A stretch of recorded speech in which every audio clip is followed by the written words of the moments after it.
अस्सलाम वालेकुम गर्ल्स।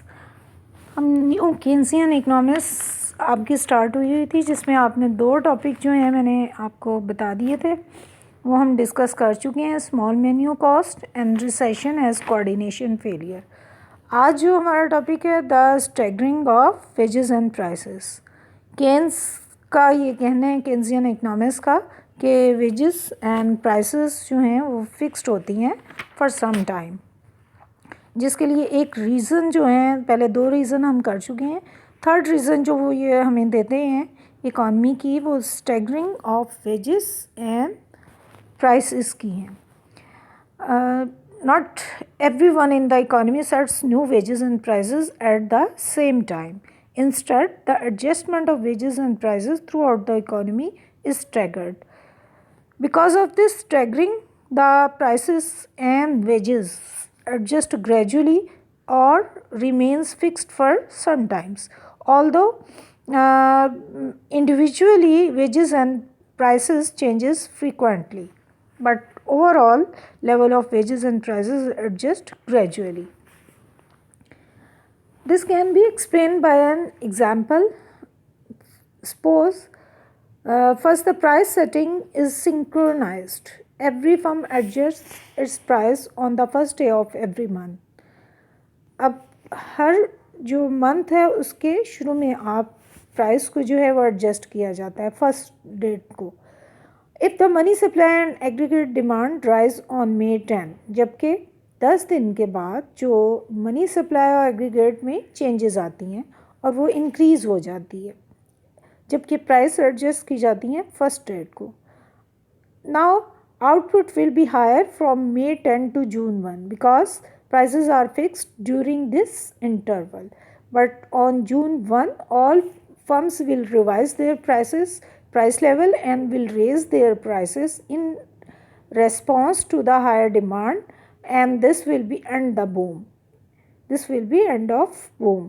तो वो जो 20 दिन का इंटरवल है जिसमें प्राइसेस एंड वेजेस फिक्स्ड है, उसमें तो जो है वो प्राइस लेवल फिक्स्ड होने की वजह से एग्रीगेट डिमांड ज़्यादा हो जाती है, लेकिन जैसे ही वो अपने प्राइस लेवल को ज़्यादा करेंगे ऑब्वियसली एग्रीगेट डिमांड जो है वो पहले से कम हो जाएगी और बूम पीरियड जो इकॉनमी का है वो एंड अप हो जाएगा। Now suppose the price setting is staggered. अब वो आपको स्टैगरिंग के बारे में बताती हैं किस तरह इकॉनमी में स्टैगर्ड होती है आपकी प्राइस लेवल। स्टैगर्ड मीन के वो डगमगाती रहती है, कभी कम कभी ज़्यादा, या किसी तरफ से कम होती है और किसी तरफ से ज़्यादा होती है, यानी ओवरऑल जो प्राइस लेवल है वो चेंज नहीं होता है at a time. Now half the firm set prices on the first of each month and half on the 15th of the month. If the money supply rises on May 10, then half the firm can raise their prices on May 15. But these firms will probably not raise their prices very much. अब ये क्यों according to the demand अपनी price level को high क्यों नहीं कर सकते? इसलिए कि हाफ फर्म्स ने अपने प्राइस लेवल को इंक्रीज़ करना है, जबकि वो जो दूसरी हाफ फर्म्स हैं जिन्होंने जाकर फर्स्ट को करना है, उनके प्राइस लेवल ये जो इंक्रीज़ करेंगी 15 को प्राइस लेवल फर्म्स, उनकी प्राइस लेवल से वो पिछली फर्म्स का प्राइस लेवल कम होगा। तो इसलिए उन्हें ये होता है कि जो कस्टमर हैं वो उस तरफ चले जाएंगे, इसलिए वो अपने प्राइस लेवल को बहुत ज़्यादा चेंज नहीं कर सकते। Because half the firm will not be changing their prices on the 15, a price increase by any firm will raise that firm's relative price causing to lose customers.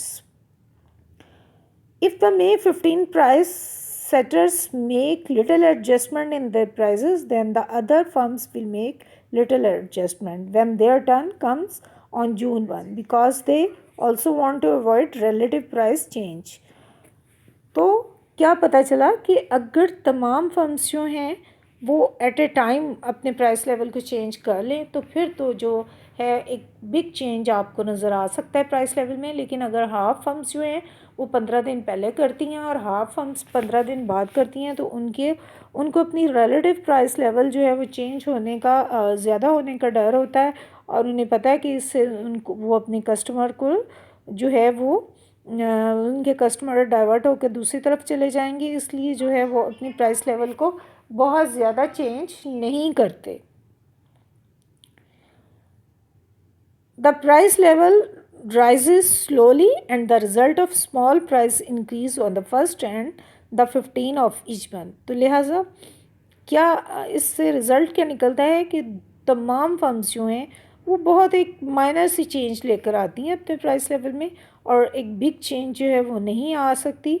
Reason क्या है कि staggering makes the overall price level adjust sluggishly because no firm wishes to be the first to post a substantial price increase. और यही सब कुछ जो है वो वेजेस की डिटर्मिनेशन में भी होता है. Staggering also effect wage determination. For example, consider how a fall in the money supply works its way through the economy. A smaller money supply reduces aggregate demand, which in turn requires a proportionate fall in nominal wages to maintain full employment. अगर price level economy में कम होता है या aggregate demand कम होती है और उसकी वजह से एग्रीगेट सप्लाई कम होती है, मनी सप्लाई कम होती है, तो फिर वेजेस भी जो हैं उनको कम करने की ज़रूरत होती है. Now each worker might be willing to take a lower nominal wages if all other wages were to fall proportionately, but each worker is reluctant to be the first to take a pay cut. So knowing that this means at least temporarily a fall in his or her relative wage, because the setting of wages is staggered, the reluctance of each worker to reduce his or her wage first make the overall level of wages slow to respond to changes in aggregate demand. तो wage rate में भी क्या होता है कि अगर economy में money supply कम हो गई है, एग्रीगेट डिमांड कम हो गई है, इसकी वजह से एग्रीगेट सप्लाई को भी कम करना है, तो यकीनन नॉमिनल वेजेस को भी कम करने की ज़रूरत होती है. लेकिन कोई भी वर्कर जो है वो पहला कतरा नहीं बनता कि वो जाकर एक कम पे पर काम करने पे वो अपना एग्रीमेंट शो करे, क्योंकि उसे डर होता है कि ऐसा ना हो कि बाकी वर्कर्स ऐसा ना करें और उसी को सिर्फ जो है वो कम पे मिले. इसलिए कोई भी लेने पे एग्री नहीं होता फौरी तौर पे, या पहला खतरा बनने पे कोई भी एग्री नहीं होता. इस वजह से जो वेज रेट है वो भी बहुत स्लोली डाउन होता है. और वैसे तो केन्स की थ्योरी जो है वो ये बताती है कि वेजेस को जो है वो कम करना पॉसिबल ही नहीं होता.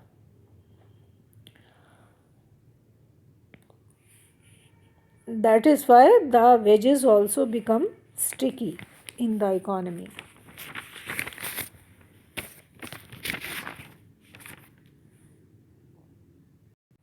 लास्ट में हम एक जो कंक्लूजन है उसको देख लेते हैं कि क्या हमें इस चैप्टर से या इन दोनों टॉपिक से advances in real business theory जो है वो उससे आपको क्या जो है रिजल्ट्स मिलते हैं. Recent developments in the theory of short-run economic fluctuation remind us that we do not understand economic fluctuation as well as we would like. Fundamental question about the economy remain open to dispute. Is the stickiness of wages and prices a key to understanding economic fluctuations? Does monetary policy have real effect? Keynesian और real business cycle वालों के दरमियान जो है वो wages and prices की strictness का ही जो है वो डिस्प्यूट है. तो यहाँ पर क्वेश्चन एक उन्होंने आपको दिया है कि क्या जो है strictness of wages and prices a key to understand economic fluctuations, क्या वाकई फ्लक्चुएशंस इसकी वजह से होती हैं, और does monetary policy have real effects. The way economic answer this question, economists says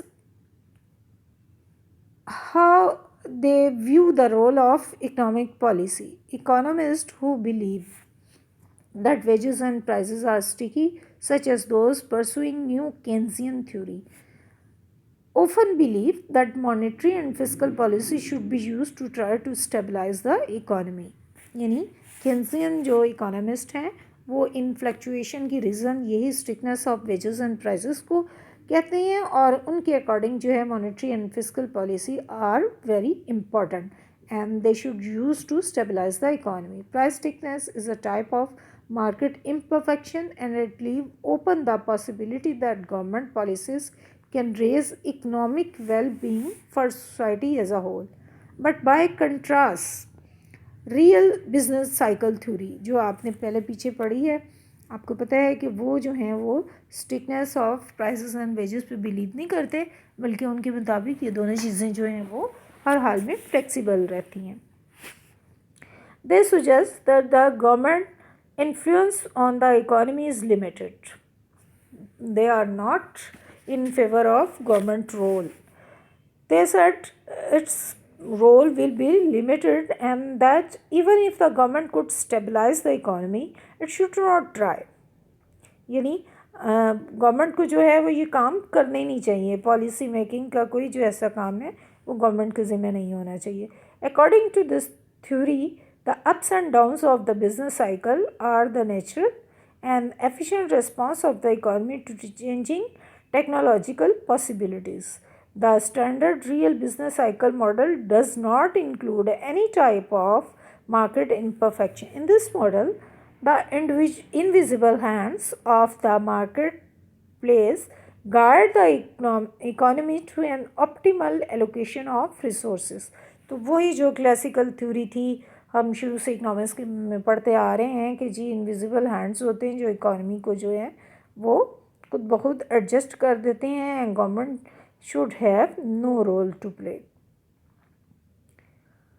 economist differ in which pieces of evidence they find most convincing, and so the theory of economic fluctuations remains a source of frequent and heated debate.